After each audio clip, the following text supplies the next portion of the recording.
Bonjour à tous, aujourd'hui on est mercredi, c'est l'heure du bocal à questions.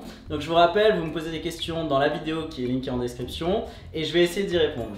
Alors, pour que ça dure pas 50 000 ans, on va se mettre un petit compteur et on va partir sur 4 minutes. Première question. Je touille. Pas que je perde trop de temps à touiller. Question de Julien Ricoli. Où est passé TR8? Première question. As-tu des conseils spécifiques si on veut lancer une boîte ou une start-up? Où est passée ma R8? Elle est au fin fond de l'Angleterre avec un autre propriétaire. Je l'ai vendue depuis que je suis arrivé à Barcelone. Parce qu'à Barcelone, je ne trouve pas trop l'utilité d'avoir une voiture. Et donc pour la deuxième question, as-tu des conseils spécifiques si on veut lancer sa boîte ou ta start-up? Oui, vous devriez regarder un super youtubeur qui vient de se lancer. Il s'appelle Rurk et il a lancé une série qui s'appelle Conseils pour lancer sa carrière professionnelle. Voilà, deuxième question. Aïe, ça fait mal. De Vico the Trick. Penses-tu que Solary va réussir, enfants qui ne vont pas faire faillite? Je pense que le projet Solary est sur une bonne voie. Je sais à quel point c'est hyper compliqué parce qu'ils sont beaucoup d'actionnaires, ils sont tous ensemble.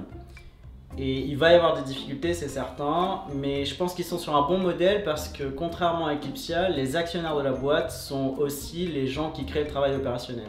Donc en théorie, s'ils ont le moins de problèmes financiers, ils vont vraiment se donner à fond. Donc oui, je crois au projet Solary à fond. D'ailleurs, je le soutiens. On est toujours en très bon contact avec eux. Je leur parle souvent sur WhatsApp. On a même eu une conf Rurk Solary. On parlait beaucoup pendant la Lyon eSports, notamment avant le match contre Millennium. Et voilà.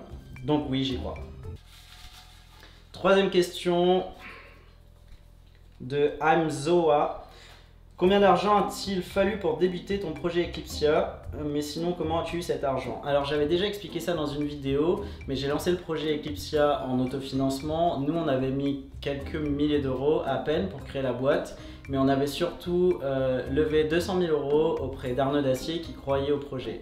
Donc, pour répondre précisément à ta question, ça a dû être 210 à 215 000 euros pour lancer Eclipsia. Je sais, ça paraît beaucoup d'argent, mais pour prendre des bureaux, salarier des gens, avoir tout le matos, etc., c'était pas énormément à l'époque. Si vous comparez au budget de Webedia aujourd'hui pour lancer des projets, on parle en plusieurs millions d'euros. Quatrième question. Je touille. Mehdi me demande, que penses-tu de Gibbs? Putain, j'adore. Julien, que je connais en perso, c'est moi qui l'ai recruté sur Eclipsia. En fait, je suis assez fan de son second degré. C'est un personnage hyper intéressant. Gibbs, c'est un personnage hyper intéressant. Mais Julien, la personne, est quelqu'un d'extraordinaire. Il est drôle, il a beaucoup d'humour. Il a un sens de l'autodérision qui, pour moi, est assez important quand on fait ce genre de métier de télé ou de web télé. On continue.